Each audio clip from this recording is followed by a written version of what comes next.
હાલો દોસ્તો, આજે કથાનો 7મો દિવસ છે, તો સૌ કથાનો લાવો લેવા જલ્દી આવી જાઓ. અને અત્યારે 3 વાગી ગયા છે દિવસના.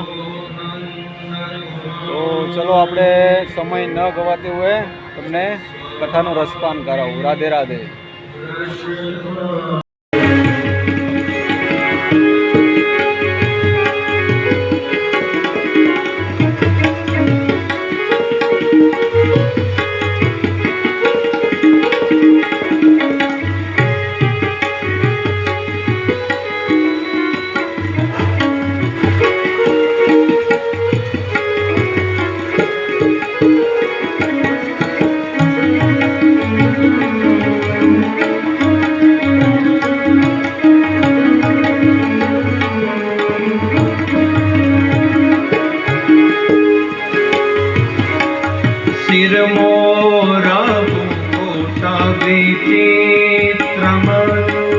महिमाकार कुंडल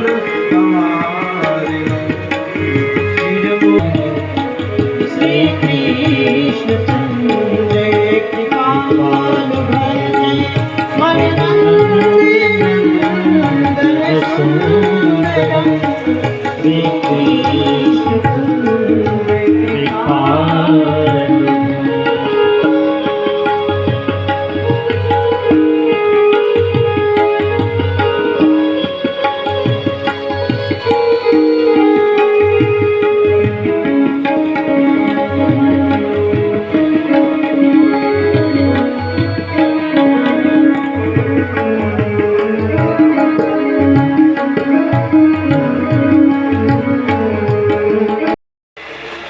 અને કાંઈક પુણ્યનું પાઠું બંધાય, કાંઈક સંકીર્તનનું, કાંઈક સત્કર્મનું પાઠું બંધાય. અને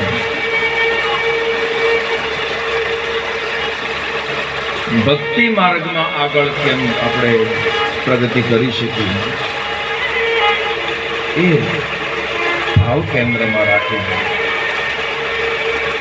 અત્યારે આપણે સૌ કથાના પાવન પંડાલમાં બેઠા છે. અને આજે કથાનો હોય 7મો દિવસ, કથાનો 7મો દિવસ અને છેલ્લો સત્ર. આજે તો કથા હવે વિરામ. કેટલાય દિવસોથી બધી દોડધામો ચાલતી હતી કે કથા છે, કેમ થશે, શું થશે. પણ ભગવાનની કૃપાથી બહુ સુંદર કાર્ય આજે આપણું પરિપૂર્ણ થવા જઈ રહ્યું છે. અને શાસ્ત્રોનો પણ એવો મત છે કે સાત્વિક ઈચ્છાઓ દરેકની પૂરી થાય છે આ જગતમાં, કે જેમાં લોકહિતની વાત હોય, જનમંગલની જ્યાં વાત હોય, એવી ઈચ્છાઓ દરેકની પૂરી કરે છે ઈશ્વર. બાકી અહીં તો આવ્યું છે ગીતાજીમાં ભગવાન કૃષ્ણ બોલ્યા છે કે કર્મણ્યવાધિકાર હસ્તે ના કલેશો કદાચ. કર્મ કરીએ એ આપણો અધિકાર છે. કર્મ આપણે કરવું જ જોઈએ, એ આપણો અધિકાર છે. નહીતર આપણે અનાયાસે બોલતા હોઈએ છીએ કે ભગવાને ગીતાજીમાં કીધું છે કે કર્મ કરો, ફળની આશા ન રાખો. કર્મ કરો, ફળની આશા ન રાખો. હવે જો ફળની આશા કદાચ ન હોય આપણે, તો સત્કર્મ પણ કરે કોણ? કાંઈ ને કંઈ આશાએ કંઈ ને કંઈ મેળવવા માટે તો આપણે કર્મ કરતા હોય. કર્મની ગતિ બહુ ગહન છે. કાંઈક મેળવવા માટે જ આપણે કર્મ કરીએ છીએ. પછી એ સત્કર્મ હોય તો પણ ભલે. વધારે કાંઈ ન મેળવવું હોય તો ભગવાનની કૃપા આપણા ઉપર ઉતરે, ભગવાનની કૃપા આપણા પરિવાર ઉપર ઉતરે. આટલું તો આશા આપણે રાખીએ, આટલી તો આશા આપણે રાખવી જ. અને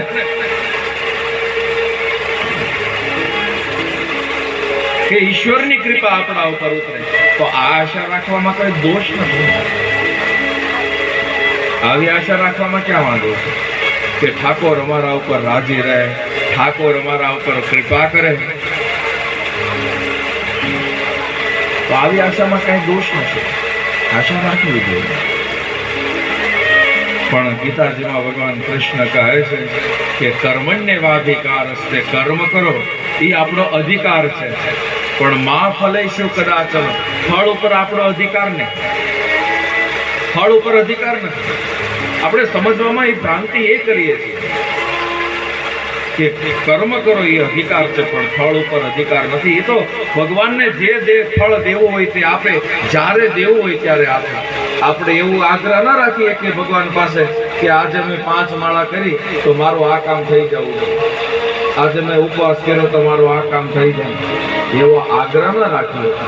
અહીં તો આપણે આપણું કર્મ કરીએ, નિત્ય ભગવાનને જે પૂજા પાઠ મંત્ર માળા કરતા હોય કરીએ, અને ઠાકોર રાજી થાય ત્યારે જ્યારે ફળ આપવું હોય ત્યારે આપે. અહીંયા તો યથા યોગ્યમ તથા તો હે ગોવિંદ, તને જે ગમે એ અમને ગમે. યથા યોગ્યમ તથા તો, જેવી તારી. અને કદાચ ઘણીવાર એક પેઢી પણ જતી રહે ત્યારે એ પુણ્યનો ઉદય જોવા મળે, કદાચ એ પેઢીમાં ન જોવા મળે તો કરેલા સત્કર્મ ક્યાંય જતા નથી આ જગતમાં. એની આવનારી પેઢીઓમાં એના સંસ્કાર દેખાતા હોય. એટલે એ ફળ ઉપર આપણો અધિકાર ના આપણે જમાવીએ. કર્મ એ આપણો અધિકાર છે, આપણે કરવું છે. રૂક્ષ્મણીજીને ભગવાન કૃષ્ણની સાથે જો વિવાહ કરવા હોય તો એને કર્મ કરવો પડે, પત્ર લખવો પડે. એ પત્ર લખી દ્વારકા સુધી પહોંચાડવો પડે. પછી રૂક્ષ્મણી એવો આગ્રહ ન રાખી શકે કે મેં પત્ર લખ્યો એટલે કૃષ્ણને આવવું જ પડે. નહીં, તો એનું કર્મ એને કરી લીધું. ભગવાનની સાથે બ્યાહવાનું એનું મન છે તો એને આટલી વાત, મનની વાત ભગવાન સુધી પહોંચાડવી પડે. પછી તો કૃષ્ણને ફળ આપવું કે એમ કૃષ્ણનું. એમ આપણે કોઈ પણ સત્કર્મ કરીએ, કથા હોમ હોય, હવન હોય, યજ્ઞ હોય, મંત્ર હોય, મંત્ર અનુષ્ઠાન હોય, મંત્ર જાપ, માળામાં સુમિરન કરતા હોય, તીર્થાટન કરતા હોય, આપણે આ બધા આપણા કર્મ છે. જીવનમાં ધર્મ અને ભક્તિને ટકાવવા માટેના આ બધા કર્મ બતાવ્યા છે, એ કરવા જોઈએ. ફળ ક્યારે મળશે, કેવું મળશે, એ ભગવાન કરશે. મળશે. અહીંયા તો તમે વાવો એટલે ઉગવું જ પડે, અન્ય કોઈ વ્યવસ્થા જ નથી. આપણે વાવીએ એટલે ઉગે. હા, એના માટે માવજતની જરૂર પડે. બાકી અહીંયા એ અંકુરિત થયા વગર રહેતા નથી.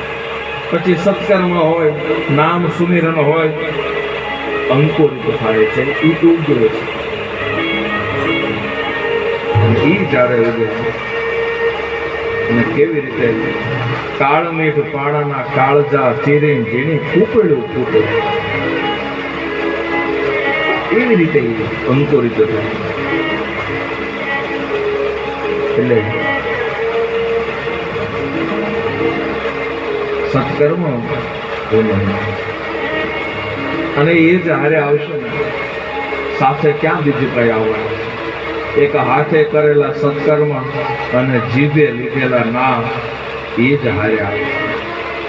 બાકી ક્યાં કયા કરે તે દોડીને જવાનું. બાકી ફળ ભગવાન ઉપર છે.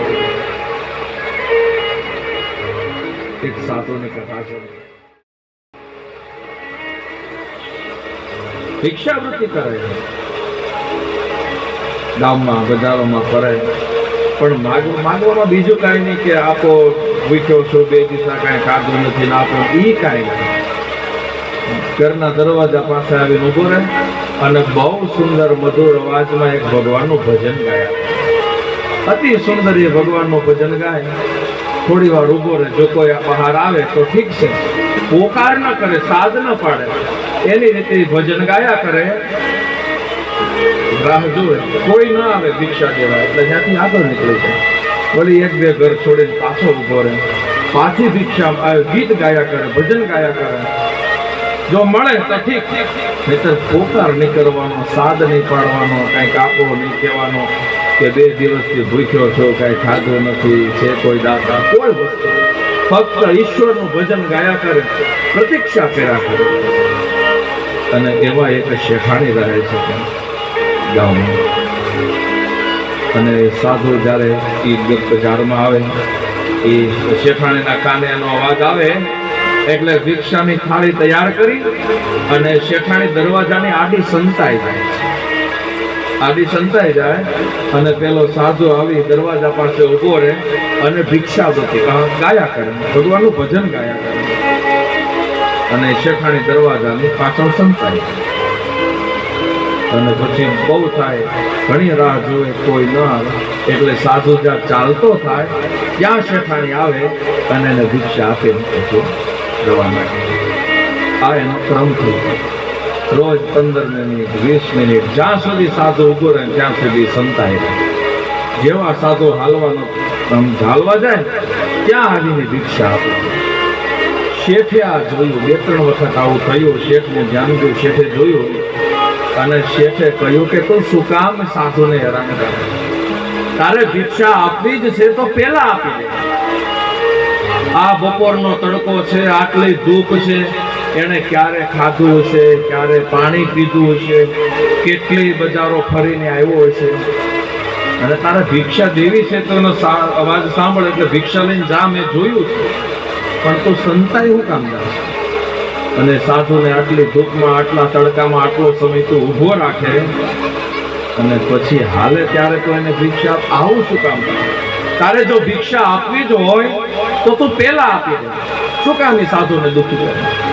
અને ત્યારે શેઠાણીએ કહ્યું કે શેઠ, એ સાધુને હું દુઃખી કરવા નથી માંગતો, એ સાધુને હું હેરાન કરવા નથી માંગતી, પણ એ જે સાધુ ભજન જે ગાય છે ને, એટલા મધુર અવાજમાં ને એટલા ભાવથી જે ભગવાનનું ભજન ગાય ને, એ ભજન મને બહુ ગમે છે. એ ભજન મને એટલું આનંદ આપે છે કે જો ભિક્ષા તુરંત આપી દઉં ને તો એ ગાતો બંધ થઈ જાય અને ચાલવા લાગે. એટલે હું જાણી જોઈને ભિક્ષા લઈને સંતાઈ જાઉં કે જેથી જેટલી વાર ઉભો રહે ને એટલી વાર એનું ભજન મને સાંભળવા મળે. નહીતર જો તુરંત ભિક્ષા આપી દો તો એ ગાય નહીં, એ ગાવાનું બંધ કરી દે અને જતો રહે. અને ઘણી વાર આપણને પણ આપણે સત્કર્મ કરીએ, દાન દક્ષિણા કરીએ, ભજન સુમિરન કરીએ, બધું જ કરીએ, પણ કદાચ જો ભગવાન ફળ આપવામાં મોડું કરતો હોય ને તો હારી જવાની જરૂર નથી. મનમાં એવું રાખવું કે ભગવાનને આપણી પ્રાર્થના બહુ ગમતી છે, ભગવાનને આપણા કાલા વાલા બહુ ગમતા હશે. ભગવાનને પણ એવો વિચાર થતો હશે કે જો આને તુરંત હું આપી દઈશ ને તો આ પ્રાર્થના કરતો બંધ થઈ જશે, જો તુરંત આને બધું આપી દઈશ તો આ સત્કર્મ કરતો અટકી જશે. એટલે ભગવાન પણ પ્રતીક્ષા કરે છે, દેવું તો છે જ પણ પ્રતીક્ષા કરે છે ભગવાન. નહીતર ઘણીવાર એવું બને કે માણસની ધીરજ ખૂટે કે આટલા સમયથી આટલા સત્કર્મ કરીએ, જપ તપ વ્રત બધું જ કરીએ, છતાં હજી પરિણામ નથી આવ્યું. ચિંતા કરવાની જરૂર નથી, એવો ભાવ રાખવો મનમાં કે ઈશ્વરને આપણો પોકાર બહુ ગમે છે, બહુ. અને અહીં તો ભગવાનને ગમે એ જ હાથું, ભગવાનને ગમે એ જ હાથું. બાકી સંસારને ગમે એ રીતે જો જીવન જીવા જાય ને તો જીવી જ ન શકે, કારણ કે માણસની એક મર્યાદા છે. એક જ પરિવારમાં રહી તમે બધાને રાજી ન રાખી શકો, કુટુંબમાં પણ તમે બધાને એક સાથે રાજી ન રાખી શકો. એકને ગમે એવું વર્તન કરવા જાય તો બીજાને વાંધો પડે, એના મનનું ધાર્યું કરવા જાય તો ત્રીજાને વાંધો પડે. ઘર પરિવાર કુટુંબમાં સમાજમાં જ્ઞાતિમાં બધે જ આવું માણસને આખી એક મર્યાદા છે, બધાને એક સાથે રાજી ન રાખી શકે. પણ ઈશ્વર રાજી રહે એ રીતે જો જીવન જીવાય તો પણ ઘણું.